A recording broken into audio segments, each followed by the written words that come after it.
We love these trainings. We really try to make sure that they bring you a lot of value. So we have really had a unique year, right? So Q1, Q2, and now we're in the middle of Q3, and we're getting ready to plan for 2024. And so our idea was to bring someone on that could really make us see how they think, how they approach things as they start looking at how do you really get a good solid plan. And we all know, or I hope you guys know, we can have really good marketing, but it's not always a Band-Aid if the operational side of the business is struggling or you're trying to figure some things out. And so we thought it'd be a great opportunity to bring Trey on. So I harassed him and got him to come into our studio, which our studio is the lower part of the building that used to be the bank vault of the building that we're in. And so we are down in the basement today, coming to you live from the Lemon Seed Studios here. But we're really excited to just kind of brainstorm and collaborate a little bit on how Trey approaches budgeting, things that he rolls through. He's going to push through this presentation, probably take about 30 to 40 minutes, and then we're going to leave the end open for questions. And so make sure you have your chat pulled up. We do have a Lemon Seed team member that's monitoring that chat. And so as you put questions in there, she and I are behind the scenes kind of getting those questions ready for Trey to answer towards the end of the call. And so make sure everyone's watching. We'd be happy to provide a little recap after the call if you have any questions or need any help. And so most of you know, but I'll just clarify a little bit. So Trey is actually my brother. Our family had a heating and air conditioning company, has a heating and air conditioning and now plumbing company in rural East Texas. And so that's where I got started.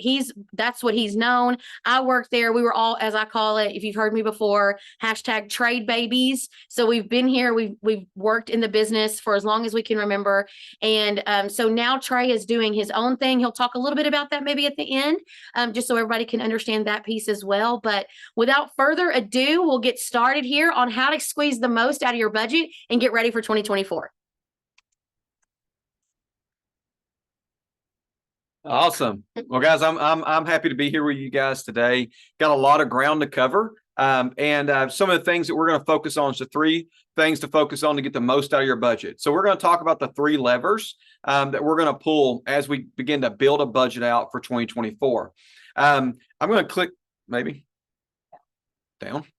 All right, I'm going to start off, as Crystal introduced me as her brother and someone had been from the family trades, give you some context on some things that we're doing today that I think will shed some light on the way we're thinking about things and what we're looking at for 2024. But, I grew up in the trades, like Crystal said, started off as a helper, moved all the way up through the business, ran a family business, multiple locations. Last year, about this time, we started a platform group called the Blue Cardinal. I'm the CEO of it. We're building out basically a platform with like-minded operators across the country. I tell you that to say this is that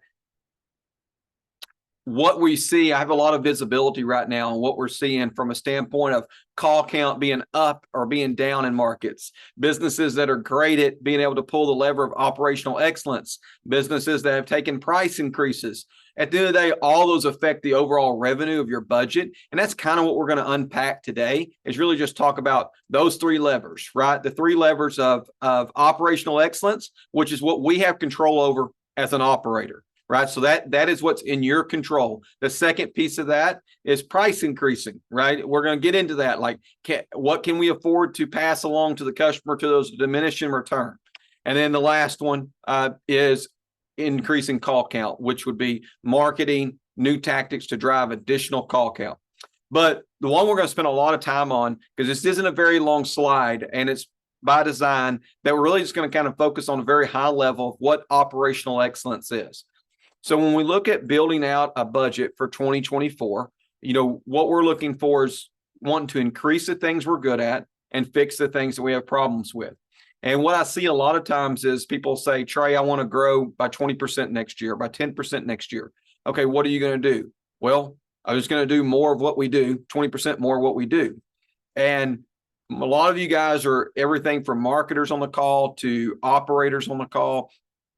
And none of us want to compound the problems, right? So if we have a efficiency issue, do we really want a 20% more of that efficiency issue? No. If we have a average ticket problem, Do we want to compound that? If we have a callback problem, do we want to compound that as well? So when we look at operational excellence, we want to look at your key performance indicators, right? So what is your average tickets? What do we believe as an operating team that we can increase average ticket by? And we're not talking about pricing. We're simply talking about operational excellence. What can we do, right? So are there, maybe we're selling one repair per visit, and we need to start selling 1.2 repairs, right? So maybe we need to increase that second repair to happen more often, right? Maybe it's the solutions that we're offering. Maybe we're not offering the correct solution to the customer. So we're doing we're not promoting any permanent solutions. What are those things in your average ticket that you're going to be willing to do? And one thing I want to just caution everybody on is when we talk about improving operational excellence, that's not through pricing, right? And that's not through more calls. So what that means is there has to be a discipline change, right? So if you're going to tell me, Trey, we're going to go from a $300 average ticket to $350 next year. Well, how are you going to do that, right? And it's not going to be, well, we're going to do some training. Well, that might be part of it. But you need a true plan of action of every KPI you plan on improving next year. And when you build out a budget, the more complex you want to get at this, the more accurate your budget's going to be. So the question is, do you build out a budget average ticket? Do you go from 300 to 350, or is your average ticket going to stage in over time? Is there seasonality with your average ticket? So should Q1 have a different average ticket target than Q2? And today, like, my whole goal is to get you to think more critically of what drives your business. More than ever, guys, we're in an environment when call count goes down, right, it exposes operational failures, right, at a very high level, right? It exposes what your conversion rates are. It exposes all that because we have very limited call count, which is frustrating at times, but will make you a lot better operator if you embrace kind of what you're going through this year and make sure you come up with solutions next year, put a plan in place next year to focus on your operational excellence. So, like, the question I ask my team is when we look at operational excellence, depending on where they are in stages, but on average, we expect a 7% increase in revenue for 2024 without any additional call count or any pricing increase. So that simply means that we got to create 7% more revenue out of the existing customer base that we have this year, the existing call count. And the only way you can do that is, first off, what in the HVAC world, what's our biggest driver? It's replacements. So, like, focusing on of age calls, what are we doing on it? Of age to install rate, right? So a lot of you guys may focus on a lot of different things of, like, what's our flip rate? What's our conversion rate? What we focus on is how many opportunity calls do we have? So that's 10 years or older. And how many of them do we install, right? Now, if that number is not where we want it to be, you're right. We got to start unpacking that number of, like, what was the turnover rate? What was the conversion rate of sold? What was the cancellation rate, right? And those three things will affect the install rate. But what we focus on is how many opportunity calls did we have and how many of those did we install, right? And get really hyper-focused on that. So that's the biggest driver, right? Looking at your average ticket on the install side of, like, if we want to increase that, from a $10,000 average ticket to a $12,000 average ticket, what are we going to do without changing pricing? Because remember, we're talking about operational excellence today. So what we're talking about is, are we giving permanent solutions on ductwork, air filtration? Are we doing a great job of value proposition to move it up in additional efficiency ratings? What are we doing that's going to move that up to a higher dollar amount? So those things are all critical as we start to look at this operational excellence. And then we move in, like you said, into the service side of things. And it's, hey, how do we get rid of $0 tickets, right? That drives your average ticket bigger than anything else, or diagnostic onlys, right? So we can talk about average ticket and how we want our technicians to push more and more, second repairs, IAQ packages, surge protectors to drive their average ticket.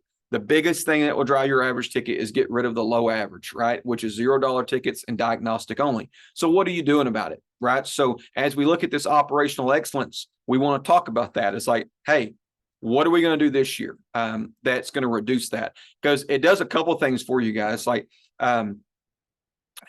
if we're going to run the same amount of calls this year and not adding additional technicians, or we're going to run more calls later when we get into phase 3, but we're not going to add any technicians, the only way we can do that is to protect the capacity of our technicians. And we do that through $0 ticket elimination, diagnostic only ticket elimination. Either we don't run those style calls, we don't target those customers, or we're converting them into a high revenue opportunity.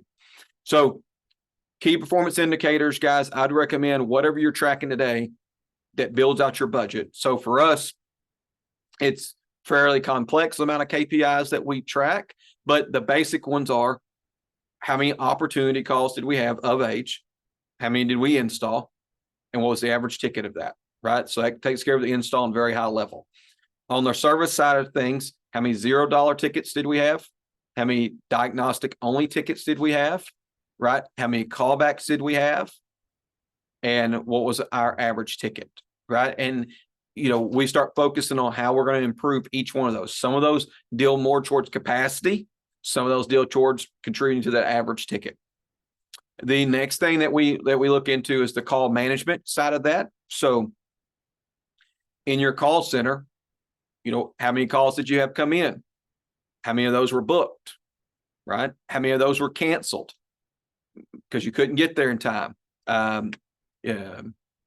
Or you didn't answer the phone quick enough. It rolled over to answering service. You didn't have a solution, a payment solution to a customer, whatever those things are. Like we look at that because that's a huge lost opportunities that's already coming in our call center that we should be capturing. So when we look at the call management, we're really looking at that. Like, hey, what are we doing as a call center? Those KPIs. So if you have a 80% book rate and you think you can move it to 90%, so what are those things, those disciplines you're going to change next year in your call center? But like, what impact will that have on your call count, right?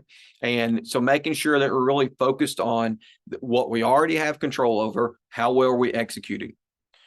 We talked about average ticket. We talked about conversion rates, right? But all those things is what I want to focus on as an operating entity, right? It's like my ops people, this is what they have control over, right? They don't control over price increase, and that comes from the management team, and they don't have control over call count. That comes from our marketing team. So as an operator, as a general manager, as a service manager, install manager, sales manager, basically this is what I want from them. It's like, what are you going to do better this year than you did last year? Moving in. So, and from there, we're going to quantify that to see what that budget increase should be. As you get better at that, your return on investment on marketing is going to be better, right? Because now if every 10 calls you get, you're executing at a higher level. Well, what does that mean for you guys? It means you can afford to spend more on marketing because you're executing at a higher level. It becomes a lower percentage of your overall revenue. All right. Raise your prices. And this is one that, guys, that is, can be a sensitive subject of raising your pricing. So first off, how do you even go about it? And I think there's a lot of different tactics for this. One easy one that we deploy on a regular basis is using a secret shopper, right? So going into a market that we're in an Airbnb, paying someone to come up. We come up with what we're looking for out of replacements, what we're looking for out of service, the right questions to ask, and basically pay someone to manage, look at about 5 different companies in that market, and we take a look at that. The second piece is, what are you operating at? So raising your prices may be something you have to do from a margin profile side of things, right? That's another piece of why you'd raise your pricing. I think we all can agree there's a diminishing return, right? If you continue to raise your pricing, it begins to affect your call count number and your opportunity, your closing rate, and everything else. So I think this is something we got to be very cognizant of. Is like, this isn't a solution for poor operations, right? This is something that we got to fix our operation engine, but we also need to be pricing in such a way that we can reap the highest margin profile as possible in your marketplace. So we want to make sure that raising your pricing is not, I don't want you to misunderstand me from a standpoint, Trey, y'all just look at raising your pricing. No, we look at, first off, what would the market bear? so where we can be competitive in a marketplace. What as an operating entity do we need to cover our expenses to make sure we're getting the market profile that we need? What are some of those price sensitive products, such as your diagnostic sometimes could be, or your trip charge can be price sensitive. Maybe Freon in your market is price sensitive. Maybe a thermostat is price sensitive.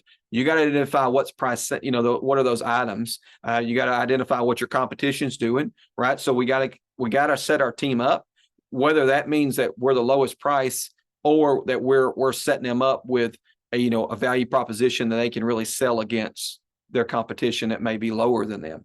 But raising your prices, I think, is something that you guys all learned a lot probably going through COVID, that it's not as painful as you thought it was going to be to the customer, because customers are kind of came somewhat price conditioned now, or are used to things are more expensive today than they were. But as internally selling that is also a challenge with your salespeople. So like one thing I recommend on raising your pricing, as you budget, you need to forecast what you expect to do.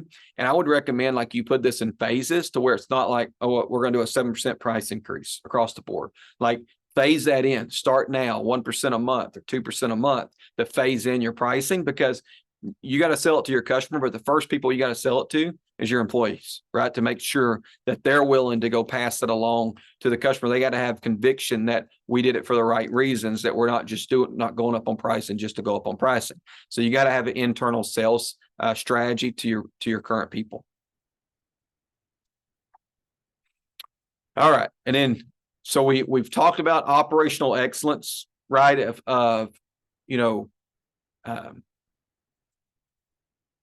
What we got to be in agreement, and we got to be all on the same page that we don't want to increase call count until we know our operational excellence is at a high level, right? Our KPIs, our minimum standards, right? So what are those minimum standards? That's up to you guys to determine. My biggest thing with KPIs is whatever it is today, just don't let it be that tomorrow, right? Which means KPIs are designed to benchmark where you are today, and you're going to create a program or a strategy to continue to improve that. So taking your KPIs where they are today, moving into what your minimum expectations is next year, with whatever strategy, whatever training is going to need to change that discipline to get there, and then constantly be reevaluating your KPIs to continue to move those forwards is the plan. So making sure you have operational excellence under control. The second piece is, what can you change in pricing? So, if we're going to do a 3% price increase and a 7% operational plan increase, then I already know next year we're going to grow at 10%, and that's not increasing call count at all. Now that brings me to call count, increasing call count. So the first thing you got to know is, every call I bring in the door, what can I expect that revenue to be, right? So which all goes back to operational excellence. So if I know that every time I bring in a call that is of age, right, and I know that if it's of age, it's 10 years or older, that 1 out of every 4 of those is going to result into a $12,000 replacement. Now I can understand, hey, what can I spend on marketing? What is that customer worth to me, right? What are we losing by not booking that call correctly on the front end? So like, how many missed opportunities did you guys have? I don't know if any of you guys look at that, but I would challenge you to go pull your canceled calls, and of your canceled calls, I'd go challenge you to figure out how many of those were opportunity calls. And what we found out in our business, and which is, frustrating, is that we had a cancellation rate of, let's say, 10%. Of that 10%, though, the problem was it was the same ratio of age calls, which means we wasn't prioritizing. So our canceled calls were 30% of those were opportunity calls, which is very depressing when you're chasing residential replacement dollars, right? So those things are important, because when we start talking about increasing call count, which typically is through marketing, which is there's the expense to doing that, is we want to make sure we're fully capturing all the revenue that we already have control over today. So we're going to assume by this point that y'all get to increasing call count, that as an operating entity, y'all have conviction that you either have a plan in place, or you are operating at operational excellence. And then we can talk about increasing call count. So if I have a struggling branch with a margin profile, or I have a struggling branch with an average ticket or a KPI, we're not increasing call count until I have that solved, because increasing call count costs us money. Why would we spend money on one branch that's not operating? I would take that same dollars I'd spend on that branch, I'd go spend it on another branch, right? Because if the best return on investment is going to be who's operating at the highest level in the operating side of the business. So increasing call count. So evaluate the current new customer acquisition tactics that are successful. So understand what profile you're looking for, right? So if I have Lemon Seed send me, I say I want 20 customers a month or 20 new customers a week, what does that mean for me? Like, so what is that? What type of 20 customers? So if Lemon Seed sends me 20 and they say, look, we did what we're supposed to. Well, if I'm in the plumbing world, I want those 20s to be, majority of them to be either tankless opportunities or a drain issue, right? That's going to convert into sewer replacement, a big ticket, right? So when I'm looking at those 20s, those 20s actually have a profile of what exact business unit I want those to fall in. So if it was HVAC, I want majority of the calls to be of age, right? So if Lemon Seed sends me 10 new calls and 30% of them are of age, that would be a success to me. If they sent me 30 new calls and none of them are opportunities, that would be a failure to me, right? So it's not all about new lead source, it's the type of lead source. So I'm evaluating what lead source I want, right? Because that also starts to dictate the amount of labor that you need in certain places. So replacement, we can do $2 million a year per install crew. Well, I can afford to grow my installation side in bigger chunks at a time than I can service with the same amount of headcount, right? So if I had, if I have an install crew that's only doing $200,000, well, I know I can grow that by $1.8 million in revenue and not acquire or not employ any additional installation people. So understanding what those tactics are when we look at this increase in call count is going to be extremely important of what sector of your business do you want to grow. So when I look at, our business and I'm looking at, okay, there's the maintenance agreement sector that I want to figure out how to grow. There's the HVAC sector residential that I want to make sure I want to grow. Plumbing sector, then there's commercial side of that. So what I'm looking at from an operator and when I'm looking at these businesses with our partners is they may have a department that's more mature. And what I mean by more mature, they may have an HVAC department that is operational excellence. They're nailing it. They're great. So I'm going to move over to this increased call count and we're going to begin to really focus throttling that up through additional call count. I may look at their plumbing department and it may be newer, right? It may not be hitting on all cylinders yet. So the question is, do I want to compound their problems or do we want to let them maximize the operational excellence that already exist for their growth this year? So a lot of times I'll look at a plumbing side in this particular case and I'll say, hey, we're going to keep marketing throttled back a little bit with you guys. And here's what your focus is going to be. So I look at every single sector of my business differently, right? And then I come up with this plan when I come to a marketing team and I say, hey, here's what we're wanting to grow in this department. And here's how we're going to grow it. So we're going to increase our average ticket by X. So our revenue per opportunity is going to be X, right? These are the things that we're going to do. This is how we're going to execute on your lead count. So every time our phone rings or a chat comes in, we want a 95% book rate. That's what we want. We want a 5% cancellation rate.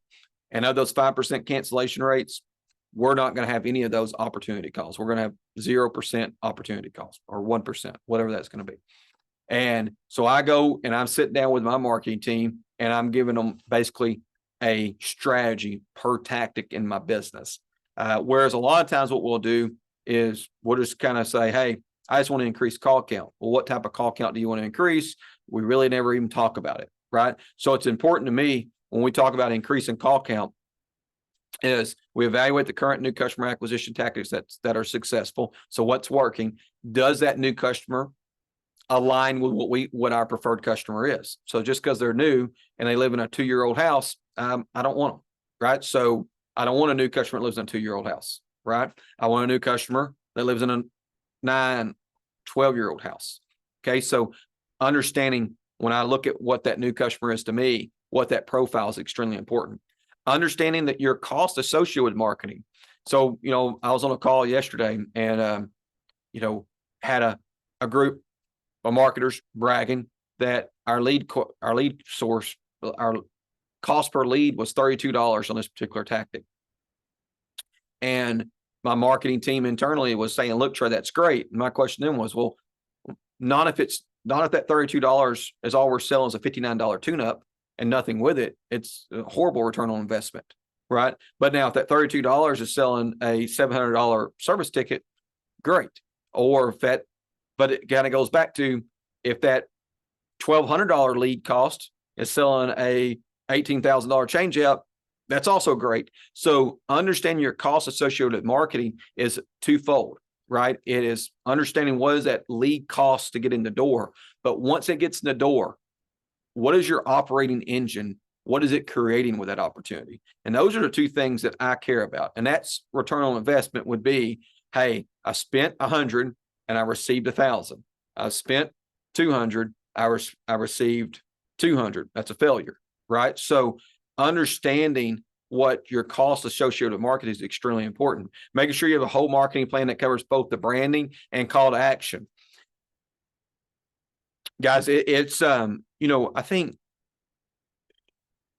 the harder the quantifying data, right, of what success looks like in your business and what's driving it. It's extremely important that we understand the power of branding. So we're looking at markets right now that on our digital, lead cost, we may have a mature location. When I say mature, meaning they have a great branding presence already in that market, and they could be anywhere from $20 to $35 per lead. And in a new market with zero branding is upwards of $100, right? Well, that's a big difference in those exact same tactics. That a lot of it comes down to branding, understanding like that everything's going to operate and going to be more successful when they know who you are, so understanding those things work hand in hand with your digital presence, with your branding. All those things are extremely important. So we got to have a whole approach that's going after that, right? Of what is next year, and also just what are you going to go to? And the 3 to 4 to 5 year outlook is really like what I want to look at on that branding piece is like not just what it's going to do for me this year, but like 4 years from now, could I see my lead costs go down because my branding's more prevalent in my marketplace because it's maturity? So those are things as we look at increasing, marketing dollars that we are in increasing call count, that we have a really good understanding like what we're trying to achieve. So, because again, I think to dummy it down, like what I see a lot of times is we want to grow by 20%, Trey. Well, how are you going to do that? I'm going to call my marketing team. I'm going to tell them we want 20% more leads. Well, the odds are that it's very expensive to drive your business 20% growth on strictly marketing, right? So you better have your operating entity, your operating engine fine-tuned. So, and when I look at marketing, same exact conversations a lot of times is like there's no true direction on what I'm expecting out of my marketing team. Like, here's what we're wanting to grow. So if memberships is a piece of your a base that you're wanting to grow, that's going to be this ongoing revenue stream, then it's very important. And then if HVAC residential or commercial or plumbing, like what are these sectors you're wanting to really grow? And then we're tracking those on a granular level that will give you more insight to what's working and what's not. So I'll kind of bring it full circle here just to reiterate. I know, I'm beating a dead horse on some of this, but there's 3 major things, guys, that you got to focus on. It's operational excellence drives everything. So when call count's down, it exposes you even more. And when you don't have operational excellence. So operational excellence is where everybody needs to start their budgeting plan for next year of where we at, benchmark where you are today, and set goals from where you're going to get to, and then set an action plan that it's going to take to change the discipline to make those things come true. The next piece is evaluating your pricing, right? Is raise your pricing if you can. Why would you raise your pricing? Anything from your margin profiles not being hit after you looked at your labor and you said, hey, I'm doing everything I can in labor to control it. I'm doing everything I can do to control material. Then you got to raise your pricing to get your margin profile. Your margin profile is what pays for marketing, what pays for increasing growth, right? The second piece is what will the market bear, right? And then the third piece would be just the overall, psychology of pricing, right? Getting your people bought in internally, your customers, making sure your replacement makes sense. So if I got 4 options and my first one starts out at 10 and my next one goes to 15 and the next one goes to 25, the next one goes to 40, it's not a very easy stair step. It's like understanding the psychology behind some of the stair stepping you need to do in your price book. Then the last one, after you executed on the top 2, would be increasing call count. And again, increasing call count is 2 things, like increasing call count in the call count you want. So does anybody want to increase their call count in $0 tickets? No. Anybody want to increase their call count in 89 diagnostic only tickets? No. Does anybody want to increase their call count in callbacks? No. Does anybody want to increase their call count on 3-year-old systems? No. Right?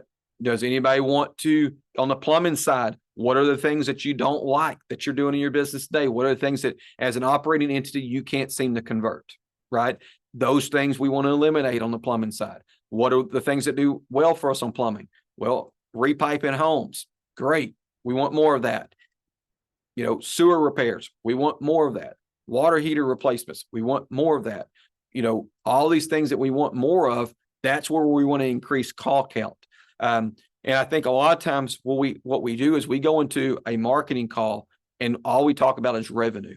Remove the revenue from your piece of that. That's an operational excellence. That has everything to do with your operating entity. Raising your pricing has everything to do with that.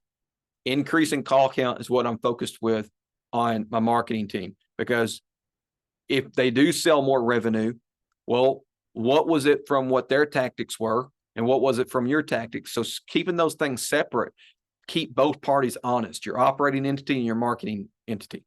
And that would be my suggestions, guys, on how we look at things. It's been very successful for us. Multiple branches across the country, from larger plumbing companies, dedicated only plumbing companies, to dedicated HVAC only, to multiple trades, to a good mix of commercial, to a pure residential. Focused on these 3 things will get it down to a level that you really understand, what is driving your business, and then you can increase those of what's good for your business and then decrease what's bad for your business. With that, I'll kind of kick into some questions. And both of us can fit in this screen here. Yeah, I'll get there. So now we'll kind of take on some questions. I know a couple of things that you guys are pretty much pushing on us a lot of times to do is we want to generate the call count. If I can jump to the call count thing, we really do want to generate the call count quickly and efficiently. A lot of times that requires, building in a heftier budget. Those of you that are in a bigger market and things like that, and Trey and I were actually talking about this last night, smaller markets don't have to play with as big of a budget to grab those digital pieces. And so I think a lot of times we need to be budgeting for heftier digital spends when we know the call count's low. And that's like opposite of how we feel. No, I think in the Metroplex, what you run into is the barrier to entry, right? The what it takes to break through the smoke to get in those is more challenging. And it may be some smaller markets, which the call I just got off of before we stepped in here was really narrowing down our focus so we can afford to break through the smoke. And that particular case was in the Houston market and the Dallas market. It was, hey, how do we just own our backyards on the digital side? Yeah. And so a lot of times Lemon Seed will be trying to give you that advice and it feels like unnatural. You're like, well, but I'm so close to this town. And really, we don't even own our own backyard. Even in the rural markets, a lot of us our eyes are bigger than our actual stomachs. And we're at a buffet with all these opportunities. So I know a lot of you that are in there. Yes. So Taylor's asking, can you expand on the Blue Cardinal resource?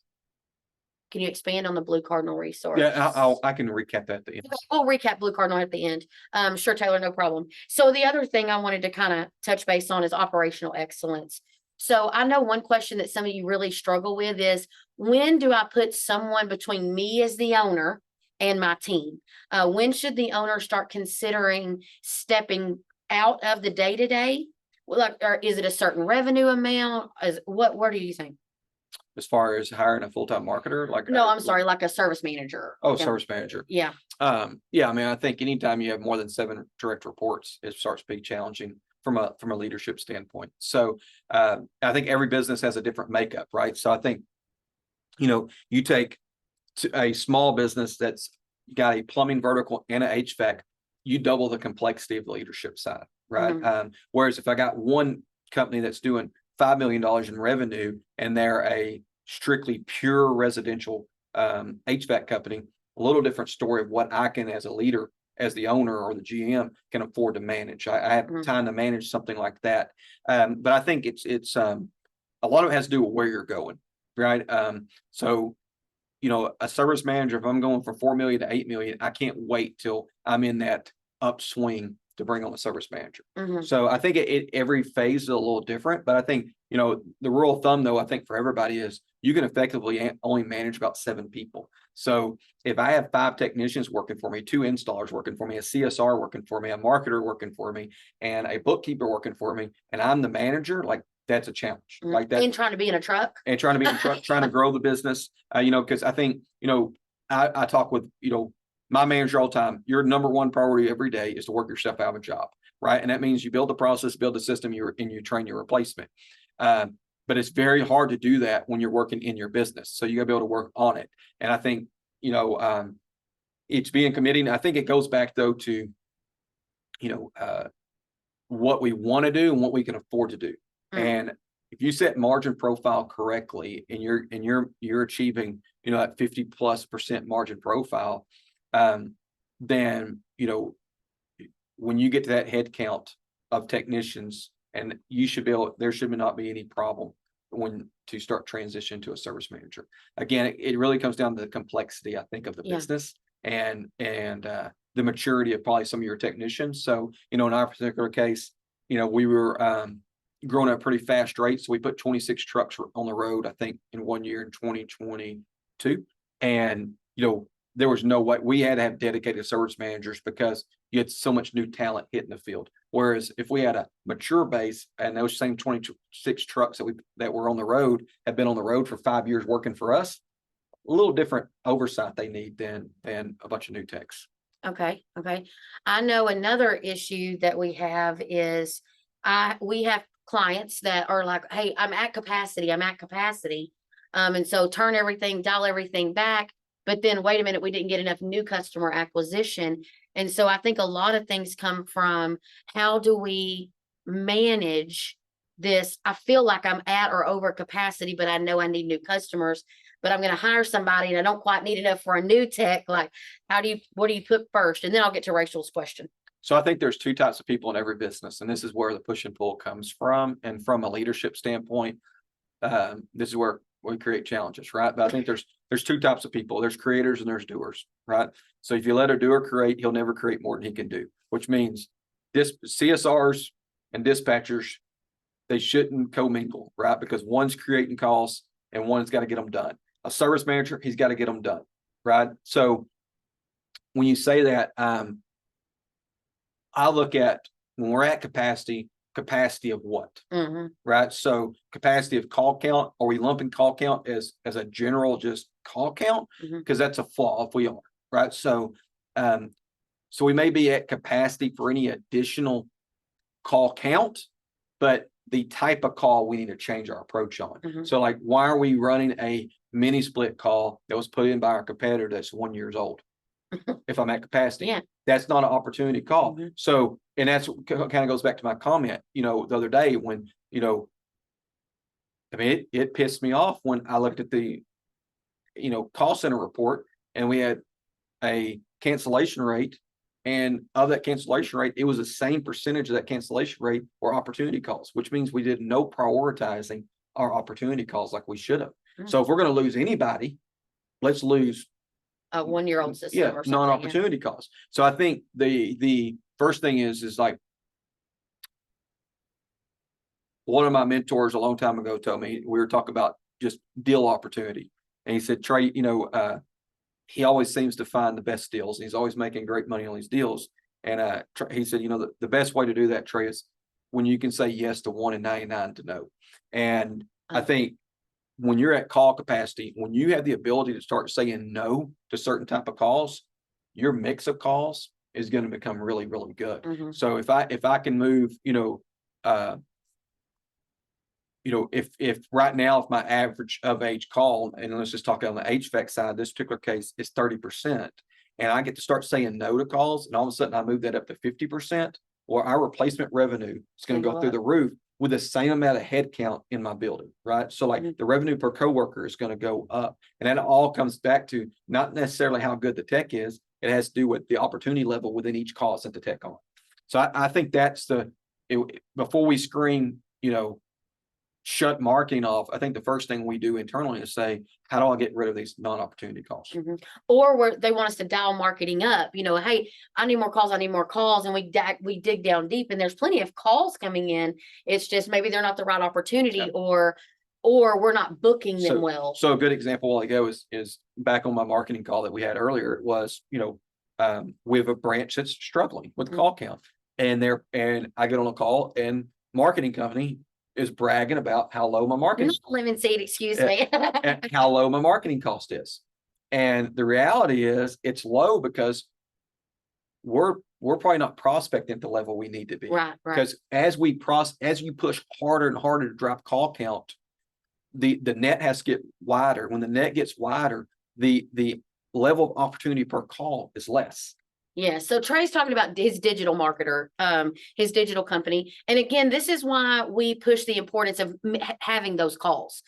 You have to have open dialogue with your digital partner and with Lemon Seed there. And we should be encouraging these good questions that you're asking, because how many of you right now, you're going to silently raise your hand in your office when you're like, you know what?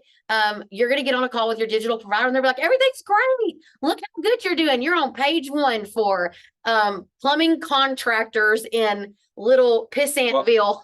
The reality you're is, like, oh, that's great, but it means nothing. Yeah. So, I think there's an expense on a hidden call count in your margin, meaning your labor, your overhead stays fixed, right? It's a fixed expense, but even your labor it's not directly correlated dollar per dollar, right there. You're guaranteeing your technicians 40 hours, or you're going to take care of them. Well, there's an expense for doing that when call count isn't hit. So like our point on that is that we believe there's the trade-off of driving more call count to us at a higher cost is better than our technicians sitting idle, right? Yes. So when I look at a call report and my digital strategist coming on there and say, look how low we got your marketing, your cost per lead in this particular tactic. If we're not hitting call count, my question is like, why haven't we upped the budget? Why haven't we drove harder? Because you didn't hit my call count number. Well, and we bring that a lot of times, like, again, how many of you have you heard your Lemon Seed person say, hey, if we would have just known that you needed more money, we would have juiced this up. If Google Local Services is working well, why is your budget not unlimited? If PPC is working well in your market, I always try to encourage my digital partner to say, hey, come at me with recommendations, because we're here for it. I can say no, but a lot of times I'm going to want to say yes if I can show the direct correlation. So Rachel, what was the question that was asked? So Taylor asked, does cross-department or cross-service advertising negatively affect call count or cost per lead? So that her company has like a plumbing and HVAC. And so the question one more time. Does cross-department or cross-service advertising negatively affect call count or cost per lead? So I'm assuming that this would be a plumber going out and notices the HVAC has issues, and he sets up a call for an HVAC. So it doesn't negatively impact call count. It positively increases call count.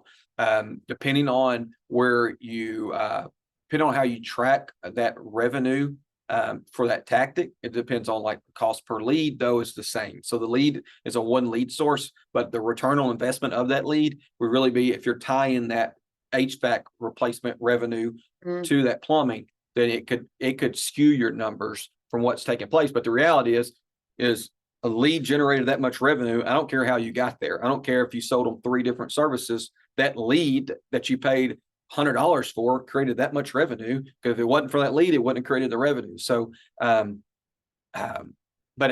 I don't know if I'm answering that the right way for you, but we do a lot of that. Like, for instance, is on the HVAC side, as we've always been HVAC primary going into a market, and then we typically bolt on plumbing. So with that being said, our tactics always the HVAC side, helping the plumbing. So we're going in there identifying that a water heater has got, water in the pan, and we're flip that to our water heater division to help out the plumbing side. Not sure if that answered it. She can tell us it's So thank okay, good.